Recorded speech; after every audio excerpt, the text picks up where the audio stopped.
Namaste, dear friends. Today I want to speak to you about a few considerations that I feel each and every yoga teacher should reflect upon whilst teaching in modern times. As we know, there are lots and lots of teacher trainings happening around the world. There are thousands of new yoga teachers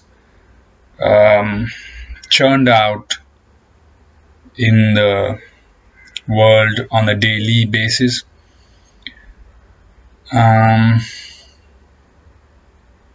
These yoga teachers are trying to teach the same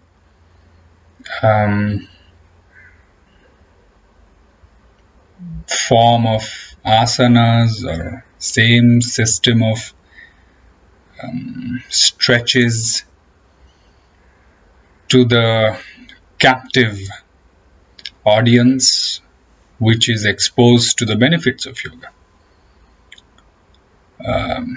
There's a box of how asana should be taught. There is a pre-assigned formula on how the body should move and how the body should not move. And we yoga teachers all go about teaching in the same boxed up, watertight way. I want to bring our attention to an important topic. And that topic should be reflected upon by each and every yoga teacher who teaches to the modern, urban, stressed out individual. My question for reflection is, can we assume that this modern, urban, stressed out individual is ready to be stretched, to be pushed, to jump, to twist, to relax? The question is, who are we reaching out to? And that's why I want to bring our attention to how the modern human has changed over last, say, just 50 odd years. As we know, this modern, urban, stressed out individual is facing a lot of stress, not just at the level of physicality, but also at the level of emotion, at the level of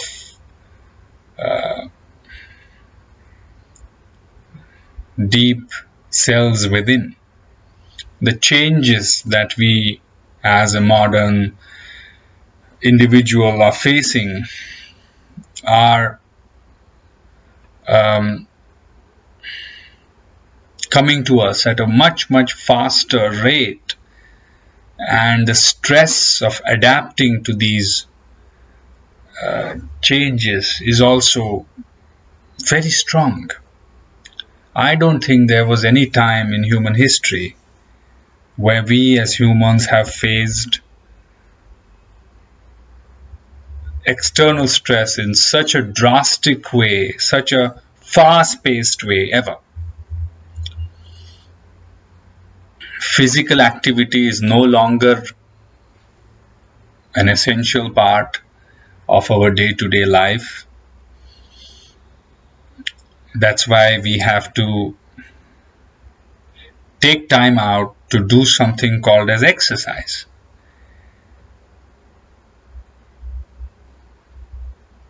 We are becoming more and more sedentary, and that's why everybody, including doctors and health and wellness champions, advise us to exercise.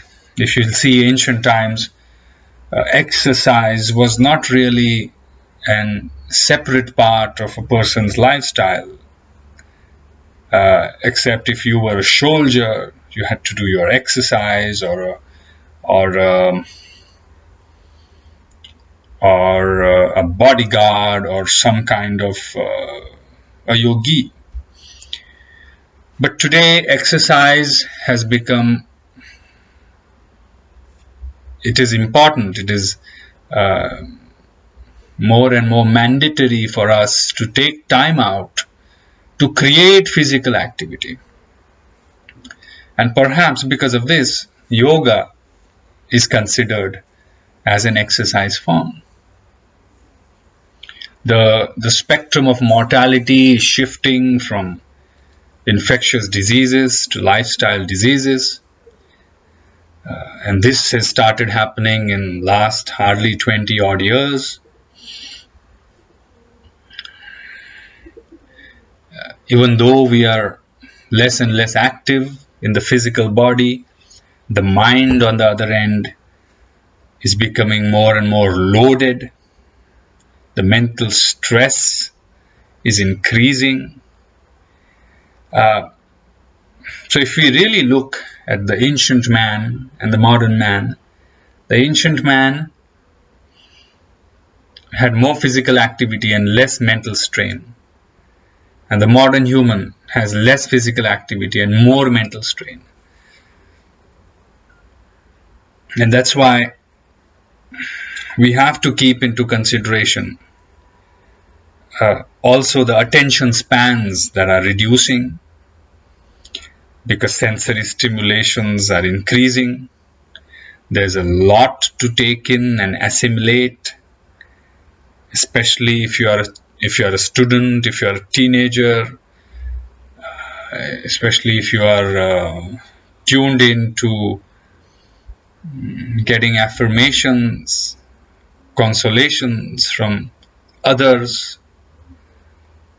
The whole mind is diverted externally, and you will listen to, or you will agree with whatever is out there without even having an iota of doubt about it or curiosity about it. As they say nowadays, you become a sheeple. Just follow the line of what you have been told.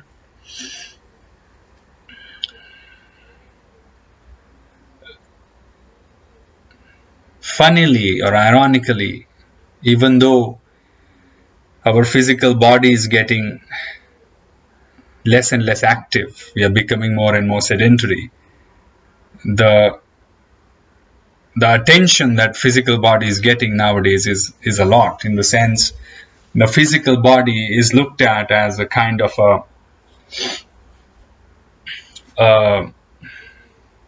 a task, a pursuit. You have companies telling you how to wash your hair, when to wash your hair, with what to wash your hair, and you have companies telling you how, what, when, for perhaps every organ of your body. For your 32 teeth, we have more than 32 brands of toothpaste and tooth powders and toothbrushes. There's a lot to take in the modern times, and our mind is becoming more and more strained from these external stimulants. So much so that the modern, urban, stressed out individual doesn't have time, doesn't have mental capacity to focus on himself or herself.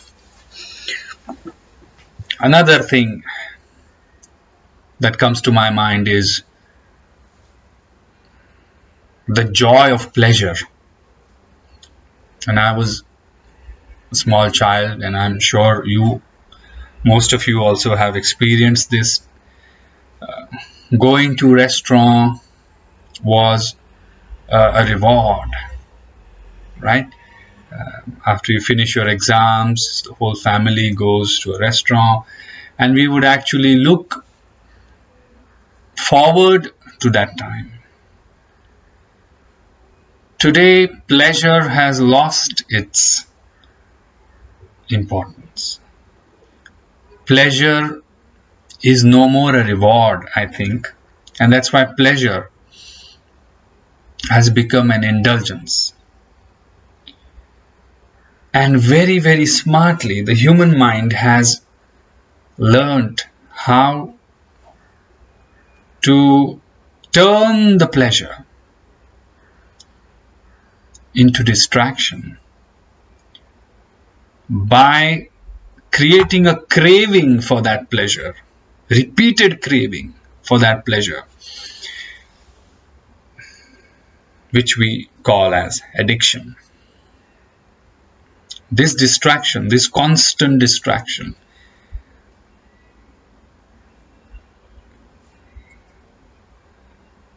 is sometimes confused as relaxation.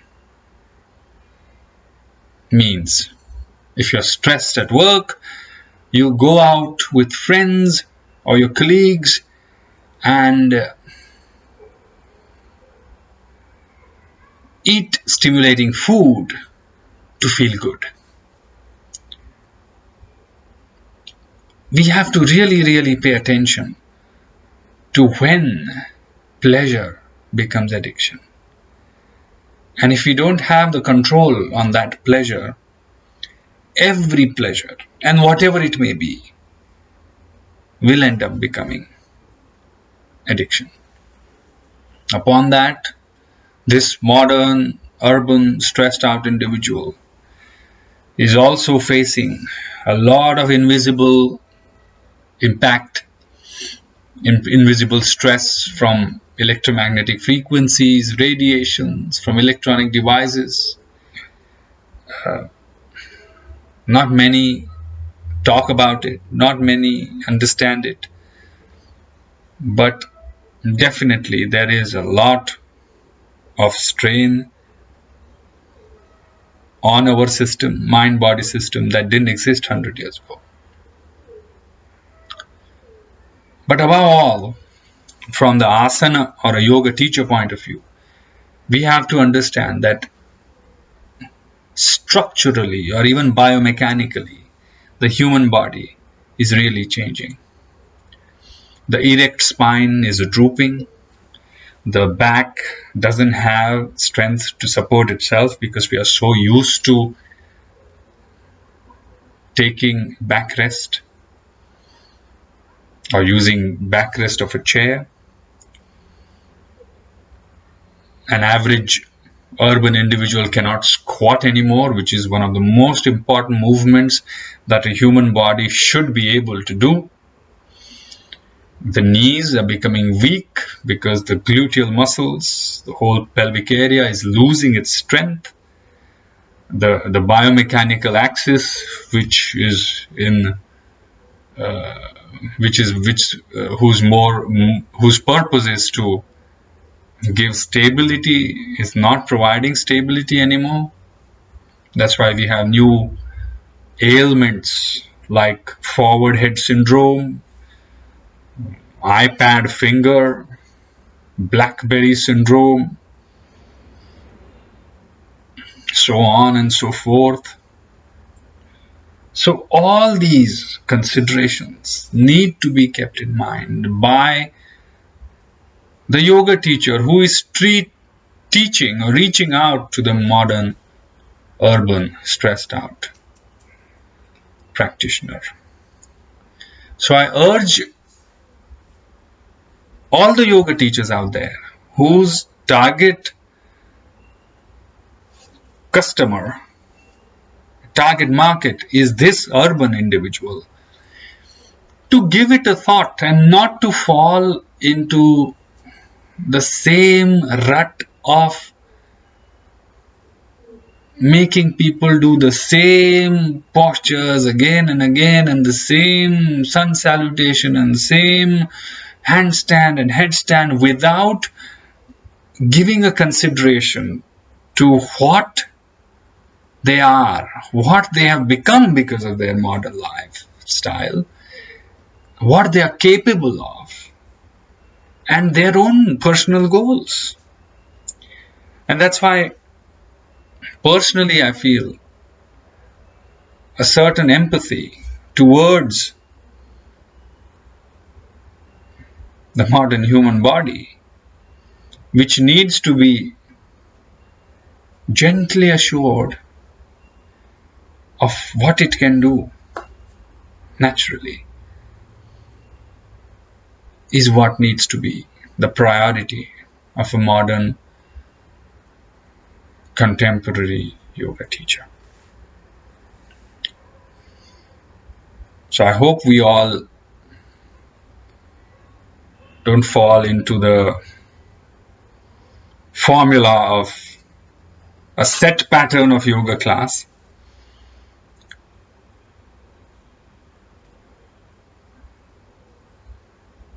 I hope we all think about our classes and tailor them to kind of people that are coming to the classes by giving consideration to what they are capable to do, their own needs, their own goals, and teach yoga, teach asanas mainly with deep empathy to this modern, urban, stressed out individual.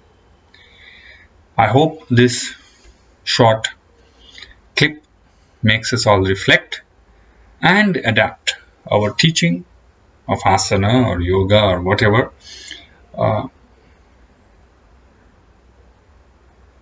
to gel more with what the student is capable of. Thank you. Namaste.